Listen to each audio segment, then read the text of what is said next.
Romanos capítulo 2. Leremos novamente os versos 28 e 29. Já mencionamos no último sermão, mas agora nós iremos nos deter com mais atenção sobre esses dois versos. E eu vou explicar por quê, tá certo? Tem tudo a ver com essa noite e tudo aquilo que vai acontecer no nosso culto ainda. Diz assim a palavra de Deus, acompanhe a leitura. Porque não é judeu quem o é apenas exteriormente, nem circuncisão aqui é somente na carne.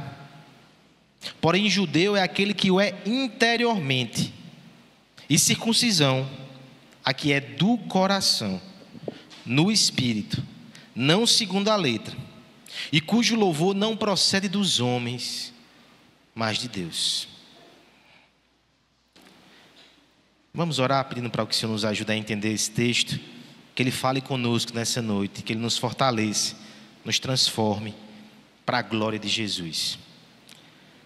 Pai bendito, estamos diante da Tua palavra, Senhor, e pedimos nesse momento um coração ensinável, ouvidos atentos, e suplicamos por graça também para o pregador, que a Tua verdade seja manifesta com poder, com fidelidade, com graça, que nós ouçamos a voz do bom pastor e respondamos a ela com arrependimento, com fé, com alegria, com devoção, com santo temor. Nos transforma pela Tua palavra, no nome santo de Jesus. Amém. Atos capítulo 8 vai nos trazer uma série de eventos que estão concatenados. Nós temos em primeiro lugar a perseguição que cai sobre a igreja primitiva e são espalhados os crentes ali, são afastados de Jerusalém, são espalhados. Uma vez que são espalhados, a câmera do relato bíblico, ele começa a acompanhar Filipe, diácono e evangelista. Filipe vai para Samaria e ali começa a pregar o evangelho com prodígios e sinais. O que acontece? Muitas pessoas ouvem, creem e são batizadas. Entre elas, depois você pode conferir em casa, tem um personagem muito interessante. Simão, o mágico. O David Copperfield da Samaria. Simão fazia suas magias, seus encantos, e de repente ele ouve aquela pregação de Filipe, ele vê aqueles sinais, ele vê aqueles milagres, e ele resolve participar do batismo. Logo depois, João e Pedro, apóstolos, também chegam a Samaria. De alguma forma eles estão vendo o que está acontecendo ali e estão participando daquela obra de evangelismo. Eles começam a fazer sinais e começam a batizar pessoas com o Espírito Santo, cumprindo a promessa de Atos, que o Espírito viria de Jerusalém, Samaria, até os confins da terra. No meio daquelas cenas, então Simeão, mais uma vez, ele fica encantado com aquilo que está vendo. Agora lembre, ele era acima de tudo um místico. Essas coisas chamavam a sua atenção. Então ele chega para os apóstolos e faz uma proposta muito inusitada. Quanto vocês querem para que vocês me batizem assim com o Espírito também, para que eu possa realizar esses sinais, esses prodígios? Eu também quero. Naquele instante, o mágico, ele é repreendido pelos apóstolos. E esses apóstolos dizem que ele deveria se arrepender e crer em Jesus. Em outras palavras, isso não é coisa de crente não, meu irmão. Você precisa se converter. Nos deparamos aqui com uma situação inusitada, tá certo? Simão já havia sido batizado. Filipe já aplicou o sacramento nele. Mas ele deu sinais de que foi somente externo. Ele de fato não havia sido batizado com o Espírito Santo. Olha o problema que nos acompanha desde a igreja primitiva. É possível então que o batismo seja um sinal externo, que não corresponda a uma realidade interior, e sendo assim, não glorifica a Deus, não produz o fruto espiritual. É possível, está na Bíblia, igreja primitiva, Atos capítulo 8. Diante disso, o que é que a gente deve fazer então? Devemos então rejeitar o símbolo? Devemos nos apartar da prática? Não é isso que a Bíblia prescreve, tá certo? Capítulo 8. O mesmo Filipe é levado pelo Espírito, tem um encontro com um eunuco no meio de uma estrada, totalmente sobrenatural o incidente, e explica o texto de Isaías ao eunuco. Nós falamos sobre isso aqui na quinta. E o que é que ele faz depois que o eunuco recebe a Cristo? Batiza. Nós não devemos abrir mão dos sinais por causa do seu mau uso. O mau uso não anula o uso correto. É importante que nós entendamos nessa noite que há um mau uso do sacramento, do batismo e da religião de forma geral. Coisas santas podem ser manuseadas sem a disposição correta. Utensílios sagrados podem ser usados de forma rasteira, ineficaz até. Mas isso não anula o seu uso legítimo. O que nós precisamos então é buscar na palavra o uso adequado, a forma correta. E faremos isso nessa noite, porque é uma noite de batismo. Mas eu já lhe faço uma provocação, tá certo? Porque você vai dizer, então essa palavra, ela vai ser meramente para nos instruir a respeito do batismo, vai ser muito importante para quem está participando, ou talvez alguém que ainda não o recebeu, ser instruído, ser provocado, talvez estimulado a fazer. E eu, pastor? Eu sou batizado faz tempo. De que me servirá essa palavra? O batismo, ele é símbolo do ingresso na aliança. Sendo assim, tomando a parte pelo todo, ele representa toda a prática da religião. É o sinal de ingresso na aliança. É o sinal que você está vinculado a uma série de práticas religiosas. Então, também devemos aplicar nesse sentido. Existe um batismo que agrada a Deus, assim como existe uma religião que agrada a Deus.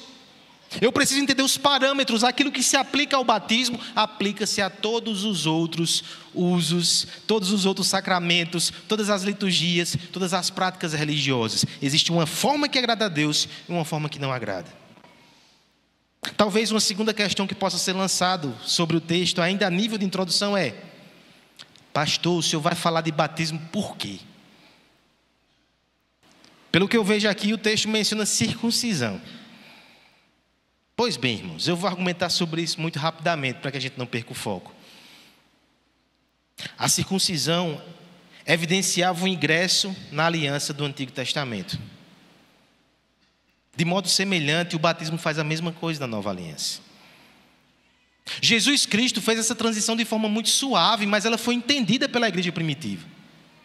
Quando ele, ressurreto, diz aos discípulos: ide por todo o mundo, pregai o evangelho, fazei discípulos, batizando-os em nome do Pai, do Filho e do Espírito Santo. A mente judaica recebe isso como? Quando eu era um prosélito no judaísmo, quando alguém aceitava a pregação do Deus de Israel, ele era circuncidado e fazia parte da aliança. Mas o que Jesus está me ensinando é que o símbolo de ingresso, o sacramento de entrada, agora é outro. É o batismo. Veja como houve uma transição muito tranquila. É claro que houve contendas na igreja primitiva. Então você vai ver em Gálatas, em Colossenses, alguns judaizantes dizendo: não, ainda é preciso circuncidar-se. A respeito disso, o presbítero Michael leu aqui Colossenses 2, 11 e 12. Ele vai dizer: vocês já foram circuncidados no coração por Cristo. E vocês representam isso agora no batismo. Quem tem um batismo não precisa de ser circuncidado. Portanto, esse texto aqui, ele serve para nós, para entender o batismo que agrada a Deus e também para entender a religião que agrada a Deus de forma geral. É o aspecto positivo do argumento negativo que Paulo vinha desenvolvendo. Deixa eu só lembrar isso antes da gente entrar no texto. O apóstolo Paulo, no capítulo 1, verso 17 de Romanos, ele esposou a tese da sua carta. O evangelho é o poder de Deus para a salvação, para todos. Por isso nós devemos nos envergonhar dele. A partir do verso 18, ele vai mostrar por que o evangelho é necessário. Primeiro, os gentios estão debaixo da ira de Deus. Os homens não religiosos estão em idolatria.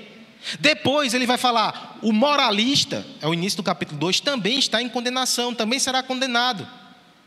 Por fim, há 15 dias atrás nós vimos que o religioso também precisa do evangelho, porque ele está debaixo da condenação. Nem a lei, nem a circuncisão vai salvar. Nem a lei, nem os rituais vão salvar ninguém. Precisamos do evangelho. No finalzinho dessa argumentação, aí ele vem com o verso 28 e 29, como se dissesse, deixa eu só explicar o que é a verdadeira religião. É essa. Por isso que nessa noite nós iremos nos apegar somente a esses 2 versos, tá certo? Porque temos uma lição positiva, temos uma lição necessária, temos uma lição adequada para essa noite, que veremos esse sacramento ser manifesto. Adequada para todos nós, que queremos agradar a Deus, fazer a sua vontade e tememos uma religião vazia. Versos 28, verso 29, nos mostrarão aqui em resumo a verdadeira religião. O batismo que agrada a Deus, a religião que agrada a Deus. Em resumo, do que se trata essa religião e esse batismo? O batismo que agrada a Deus e a religião que agrada a Deus é aquela que é de coração, no espírito, para o louvor de Deus. 3 coisas é aquilo que veremos. Para as crianças, e o desafio? Eu quero que você desenhe um batismo, talvez o seu. Você já foi batizado? Você lembra? Você tem foto? Foi, Jonathan? Então você vai desenhar aquele batismo. E você vai desenhar um sorriso do céu dizendo que Deus ficou feliz naquele dia. A pergunta é, por que Deus ficou feliz naquele dia? O texto vai responder. Papai vai ajudar você a lembrar por que Deus ficou feliz nesse dia. Que Deus fique feliz hoje também. E para que Ele fique feliz, que nós entendamos o que Ele quer dizer. Vamos ler novamente o texto, peça ajuda da igreja nesse momento, versos 28 e 29. Primeira coisa, o batismo e a religião que agrada a Deus, ela é de coração. Versos 28 e 29, que a igreja me ajude na leitura. Porque não é judeu, nem é apenas exteriormente, nem é circuncisão, aqui é somente na carne. Porém, judeu é aquele que o é interiormente, e circuncisão, aqui é do coração, do espírito, não segundo a letra, em cujo louvor não procede dos homens, mas de Deus. religião não se trata somente de fazer. Religião não se trata somente de entender as coisas da forma adequada. A verdadeira religião, já dizia Martin Lloyd Jones, se resume lá no texto de Provérbios, capítulo 23, quando diz assim, o sábio. Provérbios 23, 26. Filho, me dá o teu coração e se agrada nos meus caminhos. Pare e pense como essa formulação ela é profunda. Primeiro, nós temos aí uma formulação bem forte. O Senhor requer de nós o nosso coração. Não somente atos externos de obediência. Não somente uma aparência remodelada, mas o coração. O coração que na teologia bíblica ela implica a sede do homem anterior. O coração que na teologia bíblica é o lugar de onde vêm os nossos pensamentos, os nossos afetos e até a disposição da nossa vontade. O coração na teologia bíblica é o homem interior, é o nosso ser. É isso que o Senhor requer de nós. E veja, no paralelismo do provérbio, ele diz assim, filho, me dá o teu coração, que você se agrade dos meus caminhos. Por favor, não passe muito rápido desse texto sem considerar o seu conteúdo tão impressionante. Deus não está dizendo assim para a gente, está aqui o caminho que eu tracei, vá. Vá de cara feia, vá emburrado, vá murmurando, mas vá. Às vezes parece nossas situações em casa, né? Faça. Deus está dizendo, eu não quero que seja assim mecânico. Eu não quero que seja revelia. Eu quero que você tenha alegria nos meus caminhos. Eu quero que você entenda e se afeiçoe àquilo que eu tenho para você. Eu quero que você se alegre com as coisas espirituais. Eu quero que você se entristeça com as coisas carnais. Eu quero os seus afetos. E o perigo da religião sempre vai ser desligar o coração e contentar-se somente com aquilo que é externo. Aqui, meu irmão, não estou criticando somente a religião hipócrita, não. Ela é criticável, tá certo? Que não é sincera, que não tem alma, que não tem afeto. Mas eu penso que somos confrontados nessa noite até com a religião mecânica. Não é que você está fingindo não, sabe? Não é que você está enganando ninguém não. Você só está se deixando levar. E aqui nos pega, né? Quantas vezes nós nos deixamos levar? Venham para a igreja, arruma a carcaça, mas o coração fica em outro lugar. Está todo mundo cantando tão bonito, e eu estou só balbuciando palavras ali, quando o faço. Estou aqui sentado, estou ouvindo, mas parece que a alma não está sensível para receber cada palavra como voz de Deus. Olha o que o Senhor diz para nós, verso 28. Não é judeu quem apenas é exteriormente. Vocês estão pensando que enganam a Deus, é? Senhor, olha a minha circuncisão. Aí Deus vai dizer, não é circuncisão quem é somente na carne. O seu coração não está comigo. Isso não serve. Não é verdadeiro, não é genuíno. Verso 29, positivo, tá certo? Judeu é aquele que o é interiormente, no coração. Meus irmãos, a nossa esposa, ela sabe quando a gente faz de boa vontade ou quando a gente faz somente para evitar aquele discurso contínuo e prolongado por horas. Os maridos sabem quando se faz de boa vontade ou é somente porque não aguenta mais esse homem com essa cara feia dele. Vou fazer logo. A gente sabe, né? Imagina Deus que sonda, que prescruta, que vê o coração de todos nós. Ele não aceita a obra meramente externa. Tem que ser de coração. Na aliança de casamento, o juiz pergunta se nós estamos desimpedidamente aceitando aquela circunstância. E talvez você já tenha visto uma notícia assim na internet. Alguém foi ser gaiatinho na hora do casamento, soltou uma brincadeira. E o juiz disse, está anulado, não vai acontecer a cerimônia. A lei dos homens prescreve isso. Uma aliança com Deus tem que ser de coração também. Muito mais do que uma aliança de casamento. Primeira aplicação aqui, ela é geral, né? Envolve toda a nossa religião. Porque você cultua, porque você vem para a igreja, porque você obedece à lei de Deus, porque você educa os seus filhos no caminho do Senhor, porque você canta canções para Deus. Seu coração tem que estar envolvido na sua religião. Essa é a religião que arranca o sorriso do céu. Mas a aplicação bem específica para o batismo, ela precisa ser feita, porque a analogia com a circuncisão é clara. Podemos dizer facilmente, não é crente, não é cristão quem é somente exteriormente. Você está pensando que você chegar com um diploma de batizado no céu, que ele vai servir de alguma coisa? Por favor, o presbítero André, secretário do conselho, me presta a ata quando eu fui recebido e batizado. Eu vou guardar, para quando eu chegar lá, né? É bom ter esse documentozinho. Senhor, fui membro da igreja presbiteriana do Jardim. Exteriormente, somente não adianta. Seu coração tem que estar aqui. Tem que ser genuíno. Tem que ser verdadeiro. Filho, me dá o teu coração. Mais do que um ato mecânico. Tem que ser alguma coisa que promove na sua alma doce encantamento por Deus. Tem que ser algo que depois a sua memória volta para esse dia e continuamente se alegra, continuamente se emociona. E quando você peca, você se entristece e volta para ali também. O batismo que agrada a Deus, ele é de coração.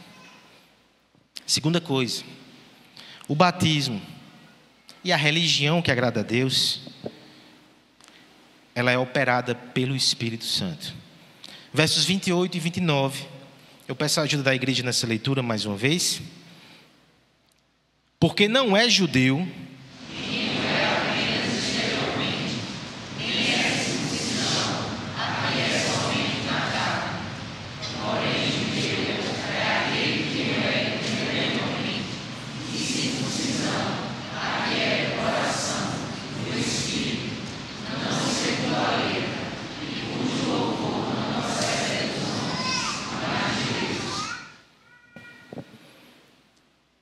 quando trata-se de coração, o desafio ele sobe de nível.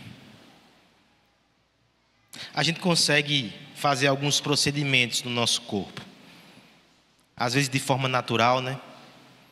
Nós temos aqui irmãos que estão bem focados aí na alimentação, no exercício, que já perderam aí uns 30 quilos, né?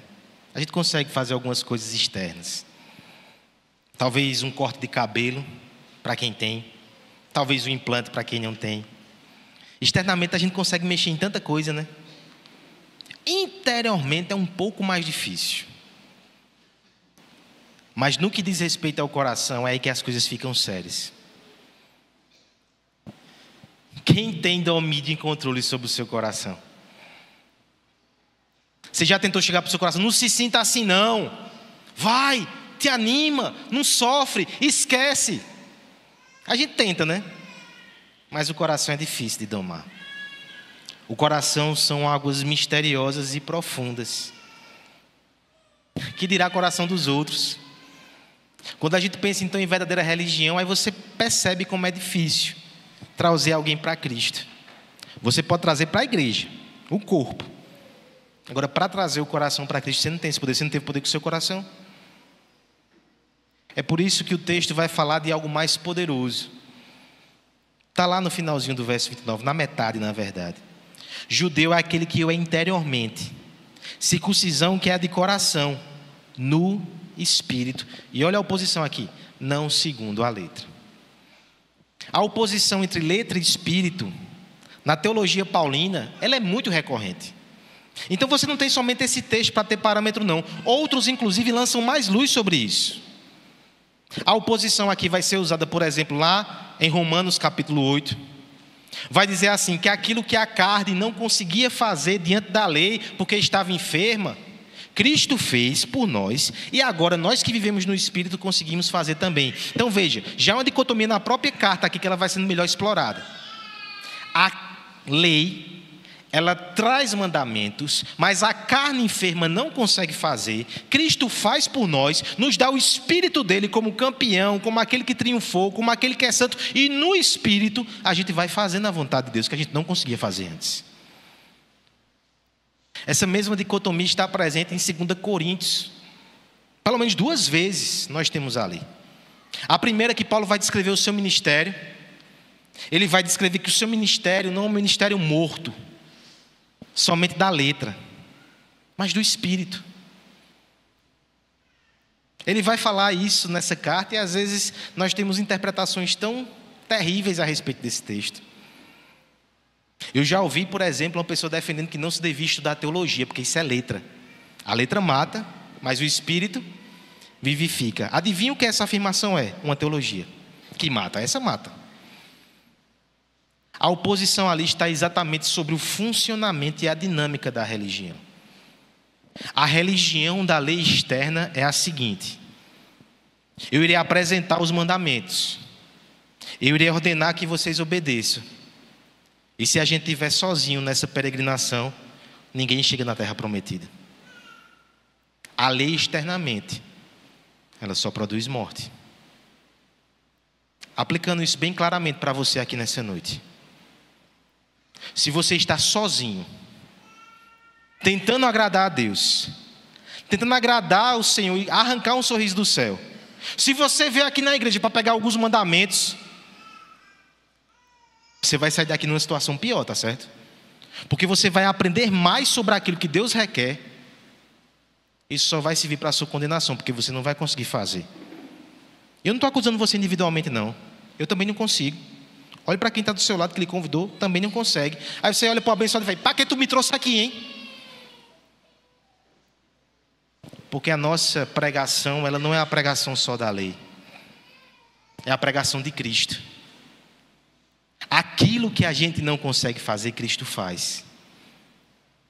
E essa obra que é externa, tão poderosa, tão gloriosa e tão necessária, é o Espírito que pega o Cristo que fez essas coisas, e o Espírito comunica ele à nossa alma, e por causa dele nós recebemos o sorriso do céu, e no Espírito nós começamos a obedecer a Deus. Santidade só existe com o Espírito Santo. Sem o Espírito Santo é só trapo de imundícia, é só remendo, é só tentativa equivocada, é só frustração e falha, é só condenação sendo amontoada sobre os nossos ombros. Mas a verdadeira religião é a religião do Espírito. Porque o Espírito me faz confiar em Cristo. O Espírito comove o meu coração a Cristo. E o Espírito me ajuda a obedecer a Deus de forma santa em Cristo. A verdadeira religião, assim como o verdadeiro batismo, ele é aplicado em nós pelo Espírito. É importante que a gente considere isso nessa noite.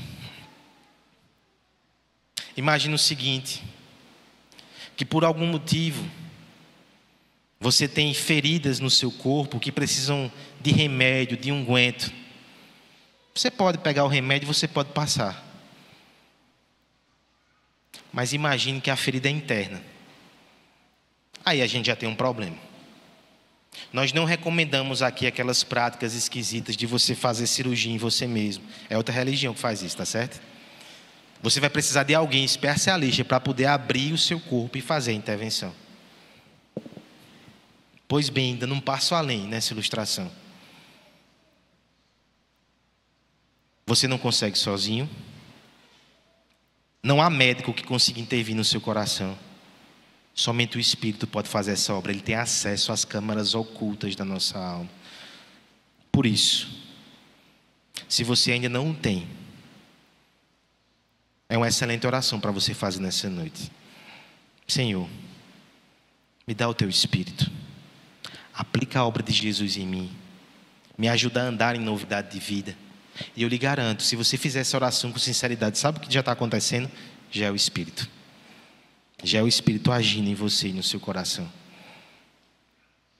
De forma geral, a nossa religião tem que ser assim também, tá certo? Triste coisa é quando a gente começa no Espírito e depois a gente se volta para a carne. Paulo condena isso em Gálatas, nós já estudamos isso. Por favor, não siga por esse caminho. Quando você parece que confia demais na sua experiência religiosa, no progresso que você já fez em santidade, e de repente você para de depender do Espírito de Deus. Você não ora mais como antes, você não clama mais como antes, você não é humilhado na presença de Deus como antes. Você está passando a confiança carnal. Cuidado, a verdadeira religião é no Espírito. Assim como o batismo que vai ser feito hoje, tá certo? Nós cremos que aqueles que serão batizados são aqueles nos quais o Espírito já operou. Não é que ele vai operar aqui agora não. Não é assim que nós cremos não. Ele já operou. Aqui ele vai dar um abraço. Aqui ele vai comunicar um pouco mais de graça. Mas ele já operou. O nosso interesse nos últimos meses, em todos aqueles que participaram do processo aqui, foi perceber evidências que o Espírito estava agindo no coração.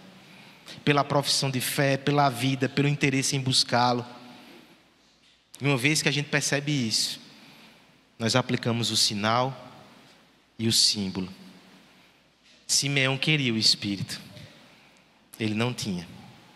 Mas todo aquele que humildemente confessa o seu pecado, a sua insuficiência, bate no seu peito dizendo, sou um miserável pecador, não tenho esperança em mim mesmo, e olha para Cristo e diz, Cristo é a minha esperança. Ali é o Espírito agindo. 1 Coríntios vai dizer, ninguém chama Cristo de Senhor, se isso não for produzido pelo Espírito. É que não é só externo não, é verdade e é de coração. Nós faremos somente hoje à noite reconhecer com alegria sinais da obra do Espírito no coração dos irmãos que serão batizados. Assim deve ser o batismo. Assim deve ser toda a verdadeira religião. É no Espírito de Deus. Por fim, irmãos, o último aspecto aqui. O verdadeiro batismo A verdadeira religião, ela é do coração, no Espírito Santo e para o louvor de Deus. Verso 28, verso 29, uma última vez, peço ajuda da igreja nesse instante. Porque não é judeu,